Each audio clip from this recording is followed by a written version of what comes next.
Hi అండి. ముందుగా అందరికీ హ్యాపీ వినాయక చవితి. ఇప్పుడైతే మా హస్బెండ్ అండ్ పాప వినాయక ప్రతిమను తీసుకురావడానికి వెళ్ళారు. అక్కడ చాలా బొమ్మలు ఉంటాయి, చూడటానికి చాలా బాగుంటుంది కదా. నాకు చిన్నప్పటి నుండి కూడా వినాయక చవితి రోజే బొమ్మను తీసుకురావడం అలవాటండి. మార్నింగే లేచి ఫ్రెష్ అయిపోయి మా నాన్నగారితో కలిసి వెళ్ళేదాన్ని. మా అమ్మ అయితే ఇంట్లో ప్రసాదాలు ప్రిపేర్ చేస్తూ ఉండేది. ఇప్పుడైతే నేను ప్రసాదాలు చేస్తున్నాను, మా పాప వాళ్ళ డాడీతో వెళ్తుంది. నాకు చిన్నప్పటి నుండి కూడా అన్ని పండుగల కంటే వినాయక చవితి అంటేనే ఎక్కువ ఇష్టము. ఎందుకంటే ఈ పండుగలో పెద్దలు పిల్లలు అందరూ కూడా పార్టిసిపేట్ చేయడం చాలా స్పెషల్గా అనిపిస్తుంది. అండ్ పూజలో చదువుకునే పిల్లలు ఎవరైనా ఉంటే వాళ్ళ బుక్స్ పెట్టి ఇలా పసుపు కుంకుమ పెట్టి పూజిస్తాం కదా. ఈ అలవాటు మీకు ఎవరికైనా ఉందా? చిన్నప్పుడు మా అమ్మ చేసేది, అదే అలవాటు నేను కంటిన్యూ చేస్తున్నాను.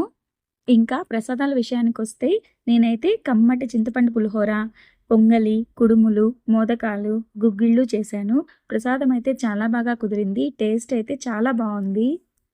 ఇంకా మా పిల్లలు కూడా పూజలో ఇన్వాల్వ్ అయిపోయి గణపతి బప్ప మోరియా అంటున్నారు. చక్కగా బొట్టు పెట్టించుకొని కంకణం కట్టించుకొని పూజలో కూర్చున్నారు. అండ్ మా పాప శుక్లాంబరధరం పాడింది. ఎంత చక్కగా పాడిందో అండి అసలు.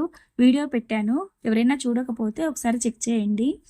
పూజ అంతా అయిపోయిన తర్వాత అలా వినాయకుడిని చూస్తూ ఉంటే మనసుకు ఎంతో హాయిగా అనిపించింది, చాలా ప్రశాంతంగా అనిపించింది. ఇలా పూజ జరిగినప్పుడు మన ఇల్లంతా కూడా టెంపుల్లో అయిపోయి చాలా ప్రశాంతంగా ఉంటుంది కదా. మీకు ఇలానే అనిపిస్తుందా పూజ జరిగిన రోజు? నేను చేసిన ప్రసాదాలలో ఏదైనా మీకు రెసిపీ కావాలి అంటే కమెంట్ చేయండి, ఫుల్ వీడియో పోస్ట్ చేస్తాను. ఇంకా మేము వినాయకుడిని ఎలా నిమజ్జనం చేశాము అనే వీడియో కూడా పోస్ట్ చేస్తాను. Keep watching. ఈ వీడియో మీకు ఎలా అనిపించిందో కమెంట్ చేయండి. If you like this video please like, share and subscribe. Thank you.